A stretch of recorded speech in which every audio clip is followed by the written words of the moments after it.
You feel it before you see it. A dull ache deep in the back of your jaw. By evening, it is a throb. By the next morning, it is a fire that will not go out. In your world, there is a dentist for that. A chair, a drill, a shot of anesthetic, and 20 minutes later you walk out fine, already forgetting it happened. In your ancestors' world, there was nothing like that. No painkillers, no antibiotics, no numbing gel, just an abscess, swelling under the skin, and days, maybe weeks of agony with no way to make it stop. Think about that. For your ancestors, a toothache was not an inconvenience you schedule around. It was a countdown, and nobody could tell them how much time was left on the clock. An infected tooth doesn't stay in the tooth. Bacteria eat through enamel, then dentin, then the nerve. The pain builds until the pulp inside finally dies. And that isn't the end of it. The infection has somewhere new to go. Down into the jawbone, into the bloodstream, into the brain. Before antibacteriotics existed, a simple dental abscess could turn into blood poisoning, sepsis, death. Not eventually, sometimes within days. And prehistoric mouths were battlegrounds from the very first bite of the day. Coarse, grit-filled food ground molars down fast. Chewing hides for hours to soften them for clothing wore enamel to almost nothing.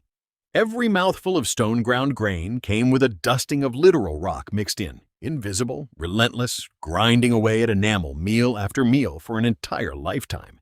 Teeth cracked under that pressure. Nerves were exposed to open air. And there was no filling, no crown, nothing engineered to stop the damage once it started. Worse, teeth sit dangerously close to the rest of the body. The roots of the upper molars sit just beneath the sinuses. An infection there can climb upward before anyone notices, spreading toward the skull instead of draining harmlessly away on its own. There was no X-ray to catch it early, no scan to see what was happening beneath the skin. Just the pain itself, getting louder by the hour, as the only warning system your ancestors had. So how do we actually know any of this? Not from guesswork and not from imagination, from the bones themselves. Peter Ungar, a dental anthropologist who has spent decades studying ancient teeth under high-powered microscopes, has shown that fossil tooth surfaces preserve a kind of diary. Every scratch, chip, and pit records exactly what a person chewed, how often, and how hard it fought back. Wear patterns that formed 40,000 years ago are still legible today, if you know how to read them. Daniel Lieberman, an evolutionary biologist at Harvard, has pointed to something almost funny in hindsight. Our jaws evolved for a diet of tough, fibrous, mechanically demanding food. Food that had to be torn and ground before it could be swallowed. It's modern soft food, not prehistoric food, that leaves our jaws too small for our teeth, crowding them, twisting them sideways, forcing wisdom teeth to grow in at painful angles. Prehistoric people, by comparison, generally had plenty of room. Their problem wasn't crooked, crowded teeth. It was teeth ground flat and cracked open by decades of relentless use. And in 2006, a team led by researcher Roberto Macchiarelli examined a set of skeletons from Mehrgar, a Neolithic settlement in what is now Pakistan, dated to roughly 9,000 years ago. What they found, published in the journal Nature, stunned the archaeological world. Drilled molars, tiny, precise holes bored straight into decayed teeth, almost certainly to relieve pressure and let a raging infection drain. Someone, 9,000 years ago, had already figured out that boring into a dying tooth could buy its owner more time. Stone Age dentistry existed. It was crude, and it probably hurt almost as much as the toothache itself. But sometimes it worked. So picture the scene for a moment. A hunter-gatherer man, jaw swollen along one side of his face, unable to chew, unable to sleep, pacing outside a shelter in the dark.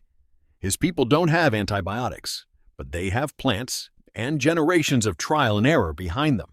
Willow bark, chewed slowly or held directly against the gum, contains a compound close to modern aspirin, and it dulls the pain just enough for him to function through the day.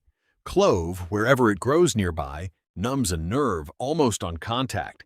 And if the swelling gets bad enough, someone in the group might lance the abscess with a sharpened flake of flint, letting the pressure escape through the skin instead of letting it travel into the bloodstream on its own timeline. Crude, painful, and sometimes the only thing standing between a toothache and a funeral. Here's the twist almost nobody expects. For most of human prehistory, before farming ever began, tooth decay itself was rare. Skeletons pulled from hunter-gatherer burial sites around the world show remarkably few actual cavities. It isn't that ancient people had some kind of magic enamel evolution gave them for free. It's that they simply weren't eating what you eat. Bioarchaeologist Clark Spencer Larson has tracked this exact shift across the skeletal record for decades, and the pattern is stark every single time he looks. The moment humans started farming grain, somewhere around 10,000 years ago, cavities exploded almost overnight, at least on an evolutionary timescale.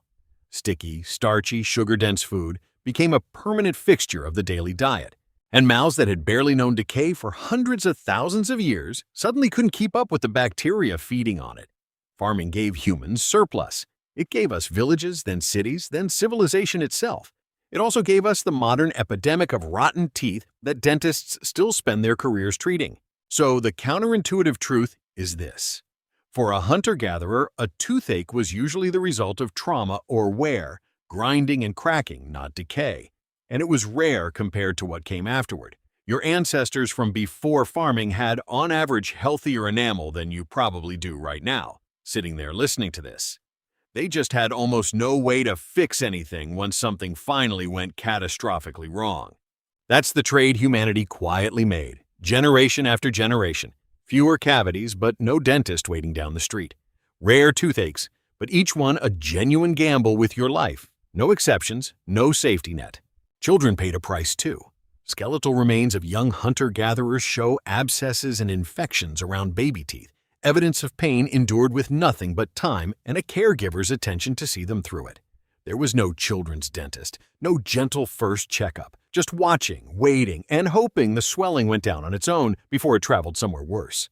Now think about your own mouth for a second. Somewhere behind your lips are teeth built by the exact same evolutionary pressures that shaped a hunter-gatherer's jaw, tens of thousands of years ago, wired with the same nerves that scream the moment infection sets in. That screaming exists for a reason.